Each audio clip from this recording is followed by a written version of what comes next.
మేము కూడా ఖచ్చితంగా కార్యాచరణ చేస్తాం. ఈ దాడులతోటో ఈ బెదిరింపులతోనో ఈ హత్యాయత్నాలతోటో బీసీ ఉద్యమం ఆగిపోతుందని మీరు భ్రమపడితే నేను చెప్తా ఉన్నా, మీరు రాసి పెట్టుకోరి. రాబోయే 3 సంవత్సరాల్లో మిమ్మల్ని రాజకీయంగా పాతాళానికి తొక్కే బాధ్యత మాది. బీసీలము అణగారిన వర్గాలను ఈ రాష్ట్రంలో అధికారంలోకి రావడానికి మా ప్రయత్నంలో ఇసుమంతా కూడా తగ్గదు. మరింత రెట్టించిన ఉత్సాహంతోనే ముందుకు పోతాం తప్ప ఈ దాడులకు తీర్మార్మలన్న భయపడు. ఇక నా పైన దాంతో కొట్టడం జరిగింది. ఈ కొట్టినటువంటి నేను అడ్డుకోవడంతో మా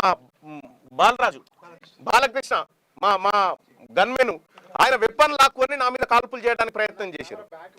ఈ రకంగా ఒక ఎమ్మెల్సీని నేను నా పైన హత్యాయత్నం చేసేటువంటి ప్రక్రియ కల్వకుంట్ల కవిత గారు ఆయన కుటుంబం ఆమె కుటుంబం అంతా ఈ కార్యక్రమానికి తెగబడిందంటే ఇక మీరా మేమా బీసీలమా తేల్చుకుంటాం.